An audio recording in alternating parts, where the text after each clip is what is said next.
Welcome everyone to one more episode of our live talks. Today we are in episode number 13 and I'm here with Professor Cristiana Santos and Professor Woodrow Hartzog, and we are going to talk about tackling dark patterns and online manipulation in 2024. While we wait for everybody to arrive, I want you to please share in the chat where are you connecting from and why are you here? So why are you interested in dark patterns if you want to share in the chat. And meanwhile, also, if you have, I just want to share that we will have a short time for questions at the end. So stay at the end. If you have questions, have a traditional, no AI, so just pen and paper, take notes while we are speaking. And we have time for one or two questions before the 1 hour session. So please get ready and we are going to have this short time for questions. Before we start, I'd like to thank our sponsor. Special thanks to MindOS. And this is their message. Get better data mapping with MindOS unique data discovery classification solution for a nearly complete data map within hours. See how it is possible at www.mindos.ai. So I'll soon post the link in the chat for you to check it out. Welcome, Cristiana and Woodrow. So if you want to share some words with the audience, to say hello, to ask them something for them to write in the chat, you're welcome.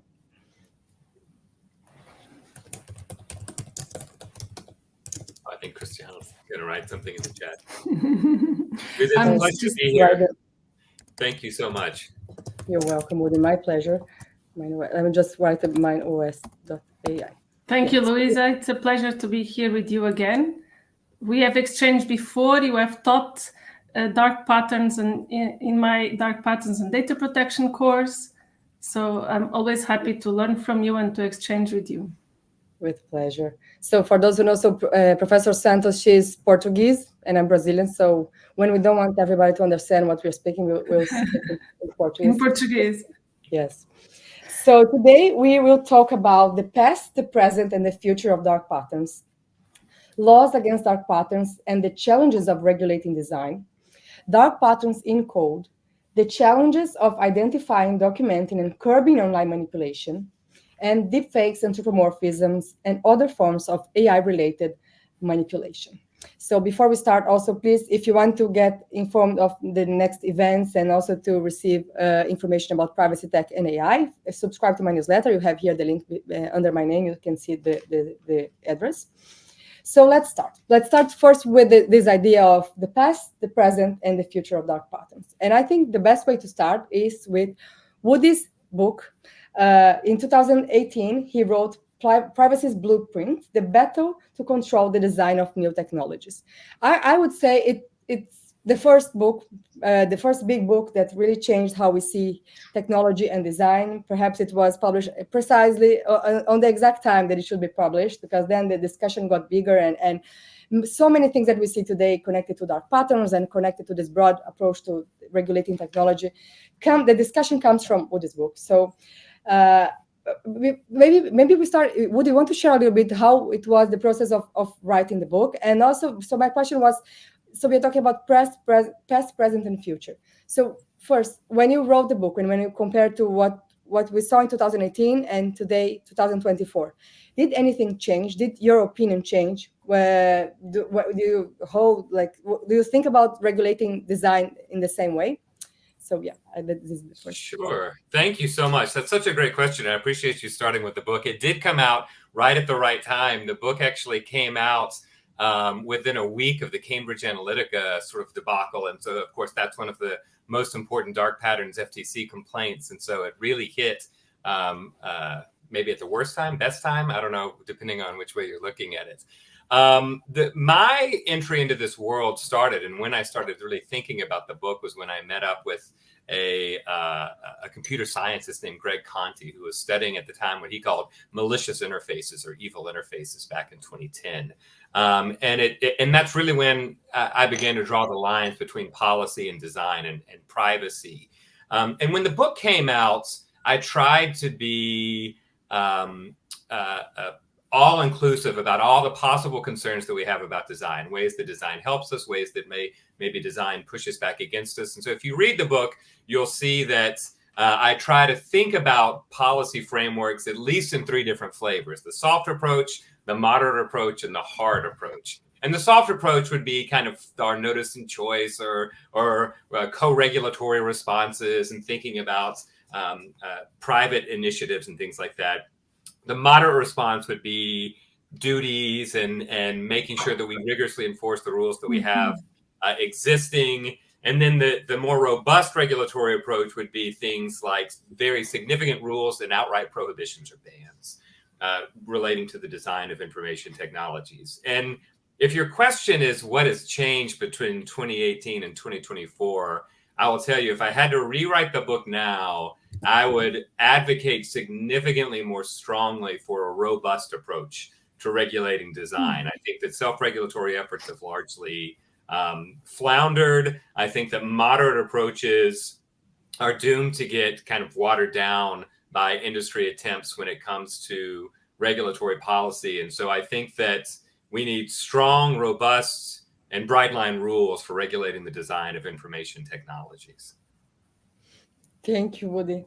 And for Cristiana, I have also another question. For those who don't know Cristiana's work, she is, I was kidding in the backstage, she's the queen of empirical studies in dark patterns. So if you legal look up empirical studies, legal empirical studies around dark patterns. So if you look up her name, you'll see so many points of view, and she talks about legitimate interest and dark patterns in code and dark patterns in UX. So it's really interesting. So you're for already a few years researching dark patterns and conducting empirical studies and thinking about past, present, and future. What would you say that has changed from when you started a few years ago? And there were so many new reports and laws and cases, and I think the culture around dark patterns has changed, right? It was so fast in recent years. So how, from a legal empirical perspective, what has changed from when you started and until now? Oh, nice question. So actually, I started to study dark patterns or deceptive design together with my colleague, computer science, Natalia Bielova, and with Colin Gray. So actually, we were detecting legal violations from the Privacy Directive and from the GDPR. And actually, we came across this seminal paper from Colin on these initial 5 types of dark patterns. And we just mapped these GDPR and e-privacy directive violations to these dark patterns. And we started our collaboration since then. And I will put the link of this paper in our chat. The legal requirements, dark patterns and the legal requirements for consent banners. And we studied dark patterns from the user perspective, the UI artifact, the designer perspective, and also from the contextual ecosystem, including the legal perspective. And it was a major success because we understood dark patterns from all this multi-role setting. And yes, you're right. Since when?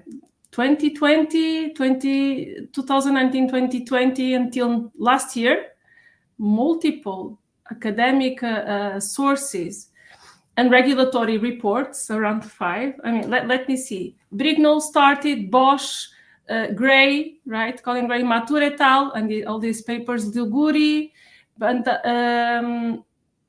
also, again, Harry Brignall in 2022. So all these academic resources with full of taxonomies. And then what comes next? Regulatory reports. So the European Data Protection Board taxonomy of dark patterns that might not always map to other taxonomies, the CMA, the FTC on the other side, the European Commission, and the OECD taxonomies. So can you imagine that since these couple of years, 245 distinctive practices and definitions of dark patterns emerged? Yes, 245. So what do we do in these circumstances? Mapping, obviously, in a systematized way, this academic knowledge and this regulatory knowledge of dark patterns. And therefore, we wanted, right, to map all this knowledge and provide a unified definition of dark patterns types. So we came up with an ontology of dark patterns types to facilitate terminology use and consistent reuse of such types of dark patterns across communities. So across regulators, privacy professionals, design professionals, right? For the academic community as well. And also potentially, ideally, informing future legal decisions. We already know that there are 3 or at least 4 decisions in Europe from a data protection perspective mentioning explicitly dark patterns. So we see there is a confluence on regulating and sanctioning dark patterns, which did not happen before. But let me correct. It's not that beforehand there were no decisions on dark patterns. In our database of deceptive design cases, there are more than 100 decisions finding dark patterns, but they were not explicitly mentioned therein. But now, since 2023, at least 3 decisions really refer explicitly in the EU on dark patterns, and this is a major success, right? So this is what so far I can comment upon the past and the present of dark patterns. And a follow-up question: what do you think has happened? I think the most prolific year in terms of reports was 2022, from what I see from my list. So what has happened? What happened in 2020? Is there one specific, also for you, Woody? Did you see anything from 2000 and this transition 21 and 22? Something? What happened? Why did people suddenly and regulators and what happened? What do you think? What was the boom? Why suddenly? Because dark patterns are there, right? Since heavy social media, we could say many factors that can prove that dark patterns are there for much longer than 2022. So what happened in your view? I think it was so we had decisions already from consumer agencies in Europe much before 2022, and also regarding DPA decisions. They just did not explicitly mention the concept of dark patterns or very concrete dark patterns types. But leveraging from our knowledge on legal violations and about the conceptualization of dark patterns practices, we match, right?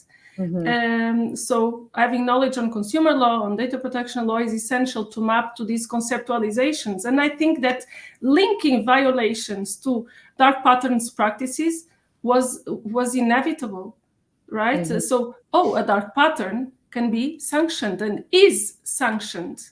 And so considering this or factoring the risk of violations and of sanctions is a big step, right? Not only for the academic scholarship, but also for the regulatory environment. So this mapping of dark patterns practices into very concrete fines in the EU, but mostly in the US, because the FTC is far-fetched in dark patterns regulation and sanctioning, was, I think, the boost. So the taxonomies and enforcement both together. So now we have a name and we know it's forbidden. Then we have the perfect case for more reports. It's forbidden and it's fined, hefty fines, right? Yeah, for those not aware, I think from my records, maybe Cristiana and Woody, you tell me if I'm wrong, is the Epic FTC versus Epic Games is the largest so far, right? $520 million from my records. So that for those that think that dark patterns fines are not so large, so it was Epic Games against FTC about the game Fortnite. So they had half was children's privacy, but even the children's privacy part had dark patterns, and the other half was explicit dark patterns. So as Cristiana is saying, fines, they are really significant now. So let's proceed to the second topic today. I want to talk a little bit about laws against dark patterns and also the challenges of regulating design. So going back to Woody's book and this era, Woody's era of regulating, how do we regulate design? So today, if we think about major laws or laws that have explicit global influence, we have at least the DSA, so the Digital Services Act in Europe. It expressly mentions the word dark pattern. I think maybe Christina has maybe a more diverse record from the whole world, but from Europe is the DSA, which mentions, and from the US we have the CCPA when it was amended by the CPRA. It says that talks about manipulation. It says that consent obtained through dark patterns is forbidden. So we have those two major laws and other laws, and I know states in the US, they're also mentioning dark patterns, and the AI Act brings manipulation. The Data Act not necessarily mentions dark pattern, but brings. So my question is, maybe let's start with Woody. So do you think that the current approach, let's take these two, let's take the CCPA, for example. The express ban is consent obtained through dark patterns is forbidden. And also the DSA has laws against manipulation. So are you optimistic on those ways of regulating dark patterns, or you think it's not going to be effective? What's your let's say your prediction from what you're seeing?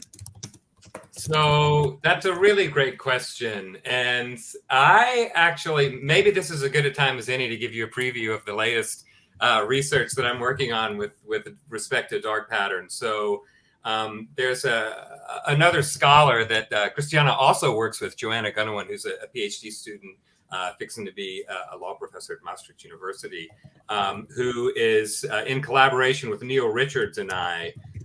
We are working on a new project where we're making the claim that dark patterns, as it has been conceptualized in law and policy, right now is a relatively limited concept because it is built around the concept of interference with choice.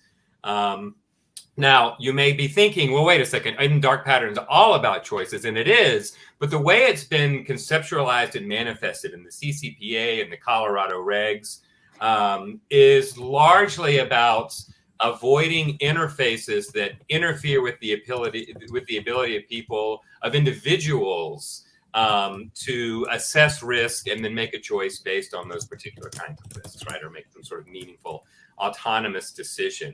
And I like the way in which a lot of these laws have thought about dark patterns, but I think that I worry that they don't go far enough because they enshrine a conceptualization, a very individualistic conceptualization of the way in which we want to go about empowering individuals, rather than a collective approach to design and collective well-being. And so a lot of the ways in which the law now has conceptualized dark patterns would drive policymakers looking for evidence of manipulation to look at individual decisions, right? Like, would you have clicked on this or would you have clicked on that? What's the extent of manipulation? Right? And I think that this puts us right back into thinking about privacy in terms of control, consent, and choice, which is something that I've been critiquing for a long time. And so we're proposing, so Joanna, Neil, and I are proposing that at least when it comes to policy, that one way to build upon dark patterns is to actually think about all of this in terms of disloyal design and thinking about the way in which industry makes design decisions that act against our best interests. And so that people are protected no matter what they choose, right? If they're influenced one way or another. And we think that this is a better way of incorporating human values. This is a better way of incorporating the collective good rather than just individual decision making, as a more long-term sustainable way to think about dark patterns. And so there's a lot more to unpack there, but I'll just say I'm actually tentatively optimistic that some of the broader law and policy, for example, the FTC's approach to unfair and deceptive trade practices, is actually a little more agile and nimble in incorporating the sort of concerns around disloyal design, rather than the slightly more narrow way in which dark patterns has been conceptualized in the CCPA or the Colorado Privacy Act, for example.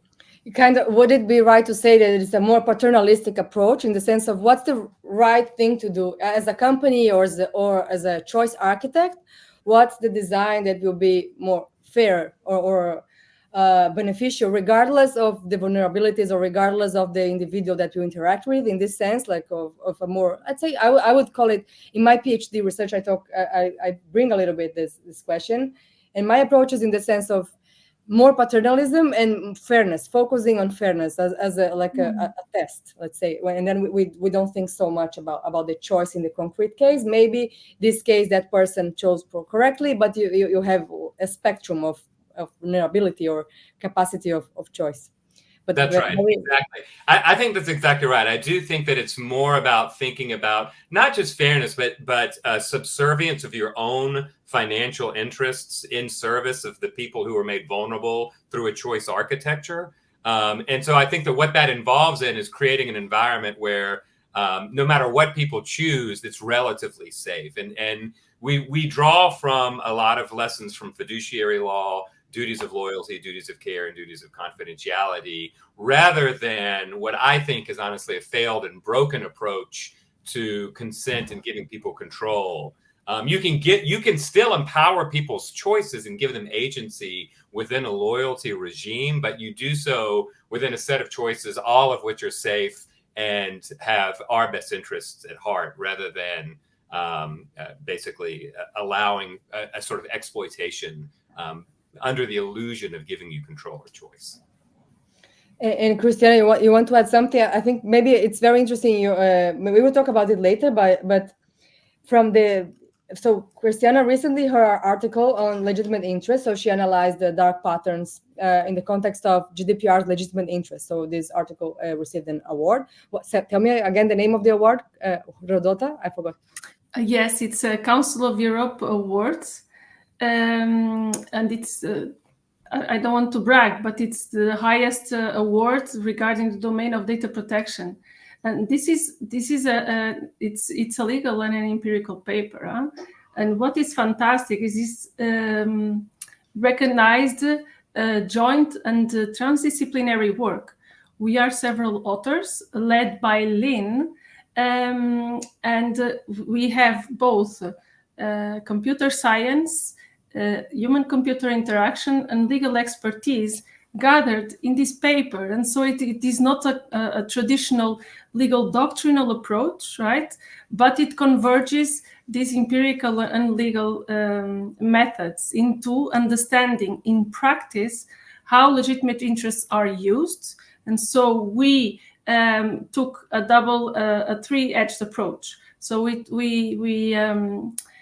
made a user survey, around 400 participants, if I'm not mistaken, and we made a crawl on 10,000 websites, privacy, consent banners websites, right? And so, I mean, we all know that the legal basis of legitimate interest, and I'm sure that everybody is acquainted with this legal basis, is considered, or speculative considered, as somehow a loophole for collecting more data due to the flexibility, ambiguity, or porosity of this legal basis, right? So actually there is a big interest on this legal basis, because several data protection authorities have been issued decisions on this. There are some pending Court of Justice decisions on legitimate interest, and they also merited attention by the European Commission.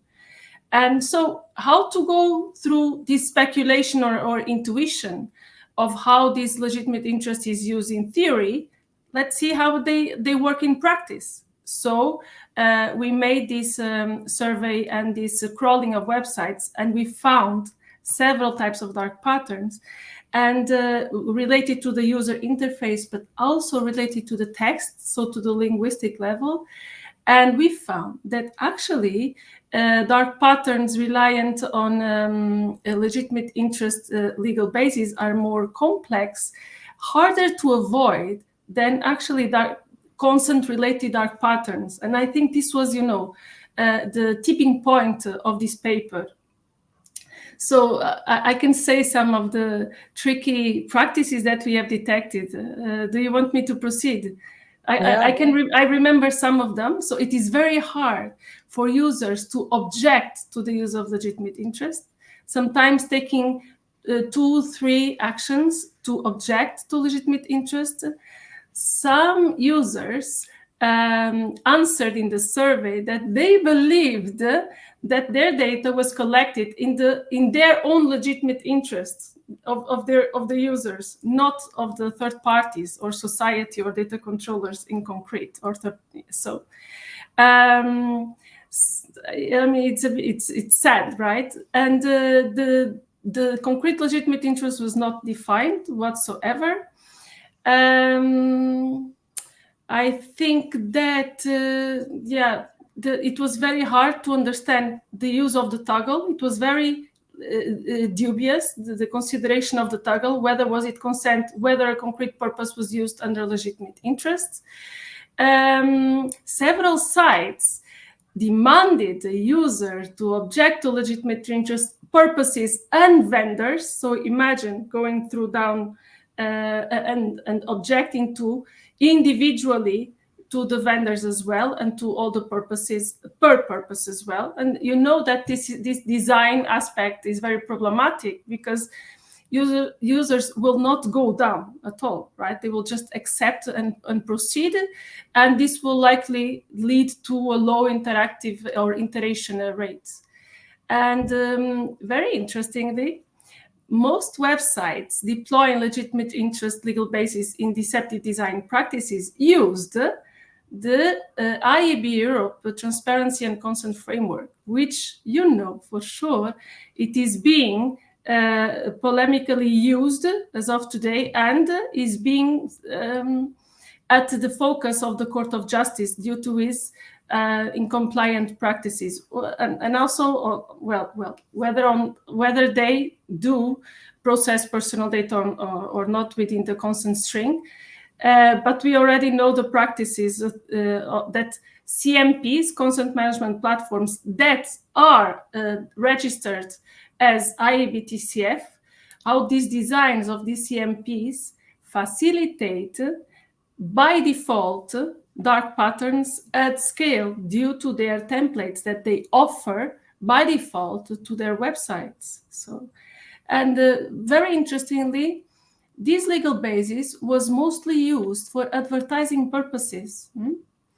And in our survey, we understood that actually users are not at all prone to accept tracking under legitimate interest for advertising purposes.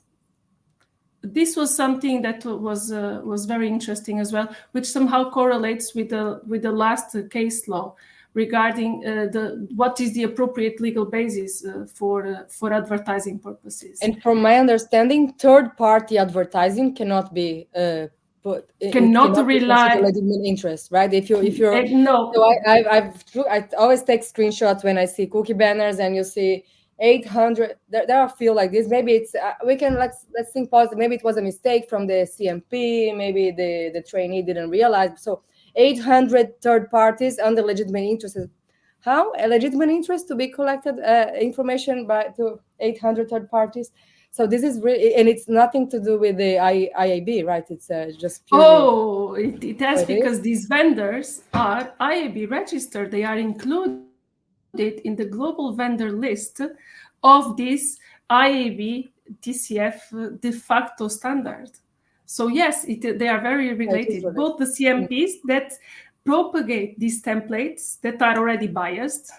Sometimes you need to object to legitimate interest on the third, fourth template, and you really need to be an expert, to check it. So imagine our grandmothers, our people that are not expert in data protection, or that even there is a possibility to object to this, to legitimate interest-based purposes. And lastly, it was very interesting to find that users correlate content-based services with personalized advertising purposes. So it means that users would also potentially object to both purposes at the same time, because they are correlated to advertising purposes. So it was very interesting to know that not only dark patterns are related to consent, but also to legitimate interest. And let's continue from that. So the next topic is dark patterns in code, which is totally related to what we're already talking about. So just to explain to the audience, so Cristiana, she also has, I think, a few papers on empirical legal studies on the topic. So she has, I think you and your co-authors were the first ones to classify it. So this idea of dark patterns in code. So most of the time when we talk about dark patterns, we are talking about UX. So we are talking about what Harry Brignow said in 2010, interfaces. So we are talking about websites and colors and shapes and language, and anything that has to do with the visual interaction and visual presentation of websites and apps. And Cristiana, she, in her empirical studies, she detected some hybrid forms of dark patterns. They involve both the UX side and also the code, what's behind. And especially in the data protection context, it has a lot to do with the CMPs, the consent management platforms. So maybe I've spoken, I love this. I think it's an amazing, and I see it happening a lot. And also I have a few websites and I've configured my cookie banners and I use different CMPs. And sometimes I wanted, so I know what I should do. So I wanted like symmetric buttons with a good contrast. And sometimes I could not. I had paid the CMP and I said I cannot continue because it will be a big dark. It will be a very green accept all and a transparent, which I could never use this. So if you think about it in privacy in practice, the CMPs have a lot of power. If they present you a default. Look, I am a specialist in the topic, and I had to go to a great extent and try different ones to see the one that was, from my perspective, the one without dark patterns. So this should not be like this. But I want to for Cristiana to talk a little bit about her study, and also from what do you think would be the solution? So I see a lot. So today there are many companies offering this service of being intermediaries. So the companies have to collect consent, and they don't do it directly. They use CMP, so those platforms that are intermediaries.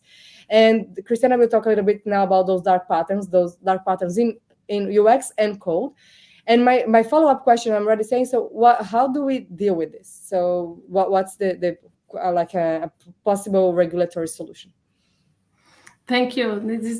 So let me just tell you something. I taught my husband on how to decline tracking purposes. So, of course, we cannot have all this personalized approach, but your role in these podcasts and your articles are very important also to broadcast this topic of dark patterns. So let me give you a little bit of context on these code level dark patterns. In our work with Mark Luiza on dark patterns enforcement and digital design acquis, we understood that there are some practices that are very evident, right, very obvious within the user interface that you mentioned on websites, on platforms, and they are very easily recognizable by users, by regulators, by auditors. So, for example, pre-checked boxes, right? The lack of a button, or the red, or the use of colors, prioritizing a decision. But we also found practices that are not so obvious, that are subtle, that are elusive, that only users realized later, after it happened, or never. And they need this further oversight or scrutiny by auditors, by technical colleagues, through technical expertise, right? And also through regulatory authorities' inspections on the websites themselves. And how to understand them? We need computer scientists. So I've been working with Natalia Bielova from INRIA, a computer scientist with a background on consent detections and measurements. And so checking with her and with her other colleagues on what happens behind the scenes of a cookie banner, right, of a consent banner. And so let me show you, let me talk with you about some of these code-related dark patterns. Actually, they are mismatches between the user interface of a consent banner and consent registration. So what happens after we consent, right? We need tools for that. We need technical auditing. We just cannot do it in the face of the website, right? So we can include tools, and we need a little bit of technical expertise to understand whether certain purposes are essential or not, what is actually dropped, what is actually passed. So when a user interacts with a consent banner, their decision is stored in a digital form, in a consent string, it is called, right? Within the user's browser. So what do we expect as users? That our choices made in the consent banner, in the UI, right, are correctly stored within the browser. But that's not the case at all. And also, we expect users that even before we made our choices, accept, reject, accept to certain purposes, etc., right, object to certain legitimate interest-based purposes, we believe that even before we make any sort of interaction, that no trackers are stored at all. But there is a big mismatch between what we believe, our users' expectations, which are protected under the fairness principle, under the GDPR, and actually what is found behind the scenes, right? So we understood in our empirical and legal works that consent can be stored before a user makes any sort of choice. Consent is stored even before the user consent is stored even if the user rejected or withdraw consent. What is this? Sneaking practices, obstruction practices, right? Forced action. These are called dark patterns, right? Other practices that we have identified in our papers refer to cases where the consent banner declared purposes, declared to process data only for necessary purposes, right? That we really require, for example, consent, but actually non-necessary purposes were used without users' consent, without appropriate legal basis, rendering all data processing illegal, etc., and many other studies. I mean, I'm very happy to share. So these actually entail sneaking, obstruction, and forced actions, and we can only understand that these dark patterns occur by technically understanding how consent works, how consent is stored, how consent is passed through CMPs in a consent string upstream to vendors and feeding all the ad tracking ecosystem. I mentioned some examples that are consent related, but this can apply to many other settings, right? And these are very serious. So that's why we started this conversation with the point that we need computer scientists working with legal scholars and working with HCI and design experts. This is the message that I wanted to transmit by working with amazing people in these spaces. Joanna Gunawan is one example. Colin Gray, I've learned so much from this big expert in dark patterns. And with Natalia, obviously, and all our team. And specifically on the CMP, so you can imagine, let's say me, I'm a small business owner, and when you're a small business, you have to configure yourself. So I remember now you were talking about the CMP, so this intermediary, when you're so basically for the audience, when you have a website, you have to add a cookie banner. So how do you do it? You go to a third party, a provider, a CMP provider, and you connect your website, and you create a line of code that you add to your website. So I remember the first time I was configuring it, there was a box. So, and it was written, do you want to collect cookie? What happens? So you have to choose what happens. So there was a question like this: what happens if the person doesn't interact with the banner? So if the person closes. So I had to choose, like, it was a dark pattern for me. So what should the consent banner do? Collect store cookies or not store cookies? As if it was like, okay, it's like a choice. And put yourself in the place of a business owner, a small business owner, or the owner of a bakery. I don't know. You just want to have your bakery website. You don't understand data protection law. It looks like the same. Okay, should I store cookies? Maybe I have a bakery. Cookies are tasty. Maybe people want cookies. What should I do? Store cookies or don't store? So it's a dark pattern in the background. So we don't even talk about it, right? Behind the scenes, a user does not understand. And not everybody is Google, Meta. It's some people, they are just small business owners. They just want to do things right, and they go to the extent of having a cookie banner. With I think I would say that most small business owners would not do that, and they're trying to do good. I'm doing good privacy. They told me data protection is good, and basically the choice there, it doesn't nudge me to do the right thing. So this is wrong. If you do this, you're doing against the law. It doesn't tell me anything, and I will not hire a lawyer just to do a cookie banner. So it was a whole experience. Configuring cookie banner was that this is a study for you, Cristiana. The dark patterns in the configuration of the cookie banner. It's like cookie banner. So, and the CCMPs that actually offer these templates by default to website owners or to website publishers can be considered in the circumstances data controllers jointly responsible with the website owners, right? So there is a big consequence. They make you check a box. In some of them, they make you check a box. You are the sole controller, and then that does not mean anything. These self-declarations are meaningless. Yeah. So, but I also paid attention that make sure do it right, because you are the controller here. Anything that happens, it's your fault. You are so you're a business owner.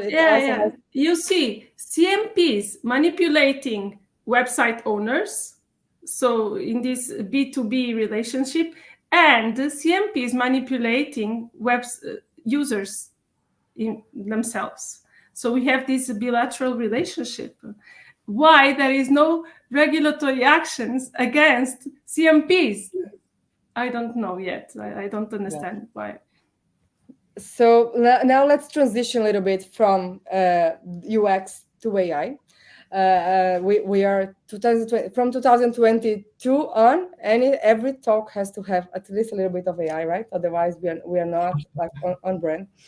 So I want to talk a little bit about dark online manipulation more generally, and specifically the challenges of identifying, documenting, and curbing online manipulation. And I want to begin with Woody. So for those who don't know, Woody, when he gave a congressional testimony last year, and it was the hearing about legislating AI. So I think, first of all, none of us here has ever given a congressional testimony, so maybe you can share a little bit about the experience to begin with, and also so let's start with that. So whatever you want to share with us, the backstages, there was a lot of gossip. I'm kidding.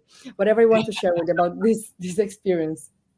Well, it was a really interesting experience, and so this started. I've been fortunate to testify, I think 4 times now, in front of United States Congress on various different issues. And the way it usually starts, and the way it started here, is that someone, usually a staffer probably, read something that I had written either individually or with a group that was relevant to the topic. And that's what happened here. I had been part of initiating comments actually to the NTIA on their algorithmic accountability request for comments. And as part of that, I joined the group at the Cordell Institute at Washington University. And the Cordell Institute and I, along with that, put together these comments that made the argument that everything that was being debated now in the world of artificial intelligence regulation was important, but it wasn't nearly enough. And that's what got the attention of some of the staffers working for Senators Blumenthal and Hawley, who are chairing the subcommittee that was having this hearing about regulating artificial intelligence. They called, they said, would you be interested in speaking on this?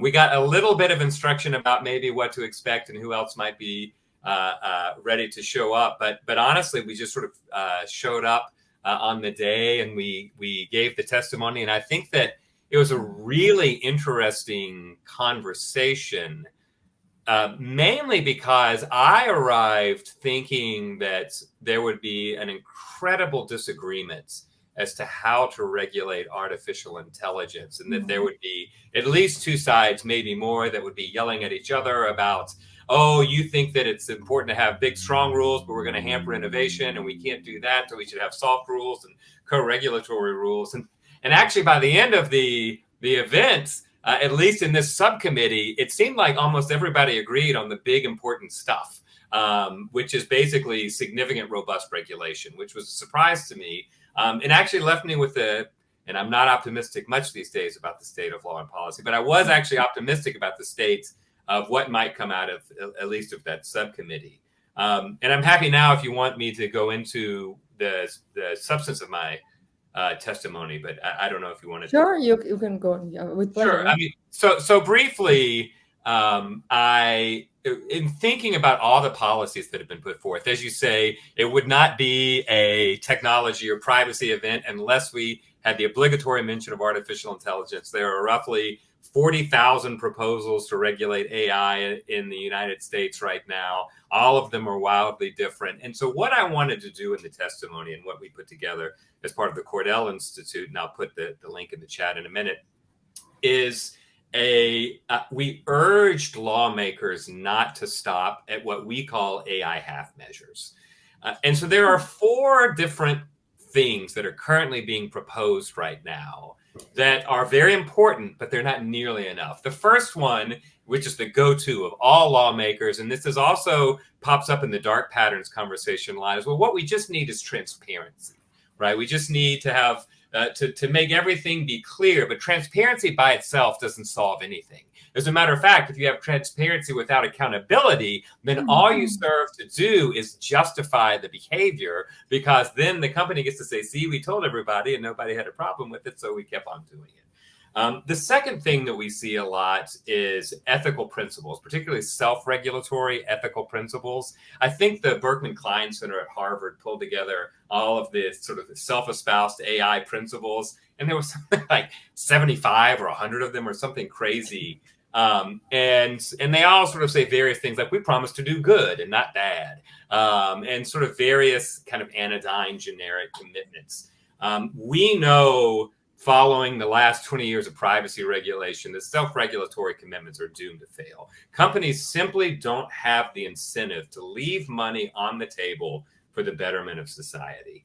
And so they're going to do what they're going to do, right? They're going to fulfill their commitments to shareholders by maximizing financial value, collect as much information as possible, funnel our behavior as much as possible so that we are most efficiently marketed to, right? So it's not just about personalization, it's about homogenization of a populace so that we are easy to market to as units, right? And so I think that self-regulatory principles are great, right? It's easy to sort of have ethical principles, but they're not enough.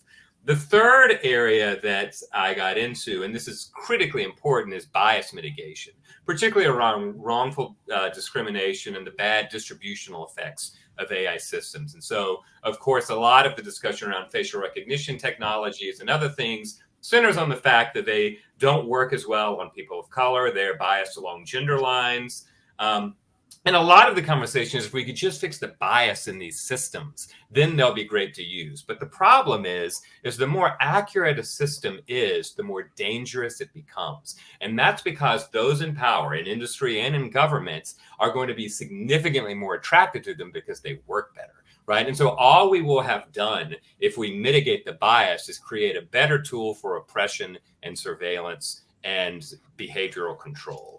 And so I worry about the bias mitigation being where we stop, right? Of course, we should make things as more accurate as possible. We need to be concerned about the distributional effects and accuracy rates of these systems, but that's just the starting point in thinking about justice with respect to AI. And then finally, and this actually goes back to the dark patterns discussion directly, the number one thing that regulators reach for, and I think that's just because it's the easiest, other than transparency, is control or consent, right? And control and consent, I'll try to be very brief about this, is a broken regulatory model for information privacy. We should excise it, particularly consent, almost entirely, which I realize is difficult given the way the sort of the heavy role that it plays. But consent is illusory, first of all. It's not as though we get to call up Google and say, oh, Google, I only want you to collect my information on Sundays and only when I'm driving to the park and only when I'm in the mood for it, right? Like that would be real control. We would then really be empowered. But of course, we only get the options that are given to us, right? Cristiana just did a great job of describing all the different ways in which our constructed environments sort of funnel us into preset things, all of which are fine with the company because it doesn't disrupt their business model. So it's an illusion, even best case scenario, the option that we get. But it's not just an illusion. It's also overwhelming, right? So anyone that has interacted with cookie banners more than once realizes the sort of fatalism that creeps in after you've clicked your 1000th I agree button, or after you've sort of worked your way through and clicked yes, I agree, or no, I don't agree. The problem with thinking about privacy as consent and control over information is that if we're given our wish for more privacy, we're given so much consent and so much control that we choke on it, right? And there's no way for us to meaningfully project risk into the future. I do this for a living and I can barely make it through any of the kinds of agreements, right? And the projections into the future and the countless ways in which we become vulnerable within these complex ecosystems. When we get into a car, they don't ask, do you want us to turn the airbag on or not? Right? Like you agree to have us not turn the airbag on, right? We have an environment set that keeps us safe so that the choices we do make are all safe. And so it's overwhelming. And then finally, it's myopic, right? The idea that what's best for society is the collected wisdom of billions of self-motivated decisions, I think is misguided, right? Because when I'm making a decision about whether to reveal my personal information, typically I say, what's in it for me, right? Not what's in it for the good of society. And so I have all these sort of weird self-focused risk calculations, but my information is used to train AI models and create UX UI based on population level inferences that are used on other people, right? And those other people didn't have a say as to whether I gave my data for the training model, right? And so there are collective concerns and concerns about privacy as a social good that simply aren't captured. And so all of these are AI half measures: transparency, bias mitigation, self-regulatory principles, and consent and control. And so we have to move beyond that, right? And I'm happy to get into, I have a feeling a later question is what should we do about it? So maybe I'll pause there. No, I think you should go on. So my follow-up question here is, every time I speak about consent, and my master's thesis was about consent, I know it's horrible, but taking out consent of the game means it opens the door to authoritarianism, right? So we have rules from the top that will decide about us. So what's the practical? Yeah, So I would resist that. I would resist that. I mean, I get the idea that, like, if you take consent away from the people, that it's completely paternalistic and they've got no say in it. I don't think that's true at all. I think the alternative to a consent-based model is one with clear rules that maximizes choice, right? That meaningful choice, safe choice, because consent's not the same thing as choice. Consent is legal magic that changes legal obligations of others and what they can do to us, right? Whereas maximizing choice can still be an important aspect of a regulatory approach. And this is where relational approaches, so Neil Richards and I, a few years ago, wrote an article called A Relational Approach to Data Protection, where we tried to emphasize the importance in having these broad rules that create meaningful choice spaces for us, right?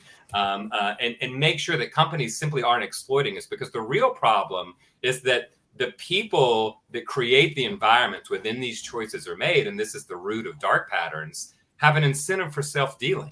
They want to get as much as they can in their own interests, regardless of how it affects us, right? And consent is to sort of kick that can. It allows these companies to escape responsibility by being like, well, you're the one that makes the choice, right? And even if no dark pattern is involved, I think consent is still going to be illusory, myopic, and overwhelming. And so I think instead we simply need to focus on a lot of the other well-established principles in data privacy law: data minimization, prohibitions on abusive, unfair, and deceptive conduct, fairness, right? Like all of these things, I think, are far better for us to build specific rules and robust regulations around, rather than individualistic notions of consent.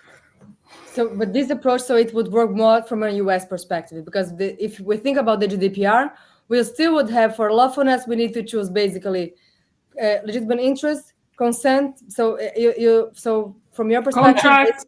Europeans are screwed. No solution for the Europeans. We are Well, so screwed. So look, the DMA, which is such a recent piece of legislation, requires consent, and consent that actually is defined by reference to the GDPR, as you said, requires consent to data accumulation and data cross-use. So we are on the same page here, right? And how many dark patterns, Luiza, do we know regarding consent requests? So we are still on the same. But from a pragmatic perspective, let's say what looking to the future, so how do we fix it? At least in Europe, we need to change the GDPR then, because either we go for, we say, okay, we don't need Article 6 anymore. That's it. Let's focus on principles. Fairness. Let's go over. I'm not sure if at least in Europe, maybe in the US it would work, but in Europe, I think Article 6 is like the basics, right? So what's the lawful reason that you're collecting data? So is it legitimate interest? Is it contract? But at least from a commercial perspective, would be like contract, legitimate interest, or consent. Maybe we start regulating contracts more strongly. That's it. You have to establish. Luiza, I mean, in the US and in the EU, especially in the US, there are these privacy by design solutions given by materialized through signals, privacy signals. And so in the EU, maybe the ADPC signal, where users are facing just a setting where they put their preferences and they will not be further nagged. And in the US, the GPC signal is also a big success in the US. So kind of a legacy from the do not track signal. It is binary, it's not purpose-based like the GDPR so requires, but there are these sort of privacy by design signal instances that could potentially work. In the EU, not yet, because it's not yet enforced. But there are some steps there too, at some point. Yeah, but I love Woody's perspective. I think it's principle-based.